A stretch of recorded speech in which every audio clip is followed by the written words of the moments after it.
আসসালামু আলাইকুম রহমতুল্লাহ। আশা করছি অনেক ভালো আছেন। আশিক শিকদার যুক্ত হয়েছি ইংলিশ গ্যারাজ থেকে আজকে নতুন একটা লেসন নিয়ে। যে লেসনে আমরা দেখবো যে ইউজ অফ সিনোনিমস। আমরা ব্যাড একটা শব্দ নিয়েছি, যেই শব্দটার অর্থ হচ্ছে খারাপ। যেটাকে আমরা যদি উচ্চারণ করি তাহলে কিভাবে দাঁড়ায়? Bad. It's too bad. It's bad. So আমরা সবসময় বলি যে এটা খুবই খারাপ। It's bad. আবার বলি যে এটা করা ঠিক না, এটা ভালো হয় না, এটা খারাপ হয়েছে। It's bad. সো আবার বলি যে আজকে বাংলাদেশ দল ভালো খেলে নাই। Bangladesh cricket team played so bad.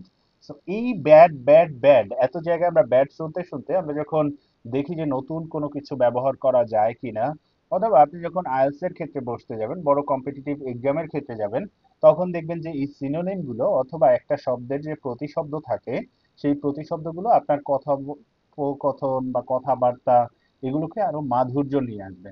আমরা সবসময় কথা বলি, কথা বলার ক্ষেত্রে যদি একই শব্দ আপনি বারবার ব্যবহার করেন, তাহলে দেখবেন যে সেটা আপনার ওই কনভারসেশনের ভেতরে বা আপনাদের যে কথোপকথন হচ্ছে সেটার ভেতরে একটা ইম্প্যাক্ট পড়ে। একই শব্দ কেন ব্যবহার করবেন? ওই শব্দের প্রতিশব্দের অভাব নাই, সুতরাং সেই প্রতিশব্দ ব্যবহার করুন। তাহলে চলুন আমরা দেখি ব্যাডের প্রতিশব্দ কি কি হতে পারে। ব্যাডের একটা প্রতিশব্দ হয় অফুল, যেটা দ্বারা খারাপ বোঝায়। মানে আমরা ব্যাড যেভাবে সিনোনিম গুলো আসলে কিরকম ভাবে হয়, সিনোনিম গুলোর অর্থ কাছাকাছি দাঁড়ায়। কাছাকাছি কিভাবে দাঁড়ায়? যেমন ব্যাড, অফুল, অথবা যতগুলো শব্দ রয়েছে এর অর্থ এখন আমরা খারাপ অর্থেই ব্যবহার করব। ঠিক আছে? সুতরাং আমরা যখন সিনোনিম ব্যবহার করব, এক্সাক্ট অর্থটা যেটা থাকে সেটাই হয় না, বাট এটার কাছাকাছি কোনো কিছু বোঝায়। তারপরে কি জানাই? তারপরে দেখি terrible। terrible। ওকে। এরপরে কি দেখি? poor। এটা দ্বারাও ব্যাড বা খারাপ বোঝায়। এরপরে wrong। wrong মানে কোনো কিছু একটা ভুল করলেন বা সেটা খারাপের মতো করেই বোঝায়। তারপর nasty। nasty বলতেও একদম খারাপ কোনো কিছু বোঝায়। তারপরে terrible। terrible তো আমরা দুইবার নিয়েছি এখানে। সো terrible আপনি বুঝতে পারছেন এটাও খারাপ বোঝায়। তারপরে হচ্ছে unpleasant, যেটা ভালো কোনো কিছু নয়। ভালো কোনো কিছু নয় মানেই তো খারাপ, তাই না? তারপরে disastrous। ডিসে তারপরে disastrous। কি হচ্ছে এখানে? ডিজাস্টার। বলে না যে একটা ডিজাস্টার হয়েছে, ডিজাস্টার মানে খারাপ কোনো কিছু বোঝায়। তখন সেটাকে আমরা ব্যাড না বলে it is really disastrous. Disastrous. Okay. এরপরে আমরা কি বলতে পারি? অ্যাবিশমাল। অ্যাবিশমাল। অ্যাবিশমাল। সো এইগুলো দ্বারা কি বোঝায়? খারাপ বোঝায় বা ব্যাডটাকে রিপ্রেজেন্ট করে। এরপরে ডেপ্লোরেবল। কি বোঝায়? খারাপ বোঝাচ্ছে। সুতরাং এই যে কতগুলো আমরা শব্দ নিয়েছি, প্রত্যেকটা শব্দই একটা শব্দকে রিপ্রেজেন্ট করে, সেটা হচ্ছে খারাপ বাংলায়, এবং ইংরেজিতে ব্যাডের সিনোনিম বা প্রতিশব্দ। সুতরাং এই প্রতিশব্দগুলো যখন আপনি ব্যবহার করবেন তখন দেখবেন আপনার কনভারসেশন হোক অথবা কথোপকথন অথবা যে কোনো প্যারাগ্রাফ লিখতে গেলে অথবা কারোর সামনে আপনি প্রেজেন্টেশন দিচ্ছেন, সেগুলোকে আরো বেশি করে সুন্দর করে উপস্থাপন করতে সাহায্য করবে। তাহলে আমরা কমন ইউজ দেখি। একটা ধরেন আমরা ব্যাড যে শব্দটা, সেই ব্যাডটাকেই ব্যবহার করলাম। এখন ব্যবহার করে কি পাই আমরা দেখেন তো। I once watched a movie that was really bad. The plot didn't make sense and the acting was boring. I left the theater feeling like I wasted my time. মানে এখানে খারাপ কোনো কিছু বোঝাচ্ছে যে একটা মুভি দেখেছে, সেই মুভিটা কি খুবই খারাপ ছিল, ভালো ছিল না, এক্সপেকটেশন যা ছিল তা ছিল না। The plot didn't make sense and the acting was boring। যে মুভিটা দিয়েছে, মুভিটার প্রত্যেকটা যে আলাদা আলাদা পার্ট রয়েছে, যে প্লট গুলো রয়েছে, সেগুলো কি কোনো সেন্স দেয় না, সেগুলো কোনো অর্থ দাঁড়ায় না ভালো, যেটা সে এক্সপেক্ট করছিল। And the acting was boring. যে অ্যাক্টিং করছিল যারা, তাদের অ্যাক্টিং ভালো লাগে না, এটা বোরিং লেগেছে। I left the theatre feeling like I wasted my time. So আমি ওই থিয়েটার বা মুভি থিয়েটারে যেখানে মুভি দেখতে গিয়েছি, সেটা কি করছি? আমি ছেড়ে চলে এসেছি, মুভি শেষ না করেই চলে এসেছি, এরকম কোনো কিছু বোঝাচ্ছে। Like I wasted my time, মনে হচ্ছিল যে আমি আমার সময়টাকে নষ্ট করেছি, তাই না?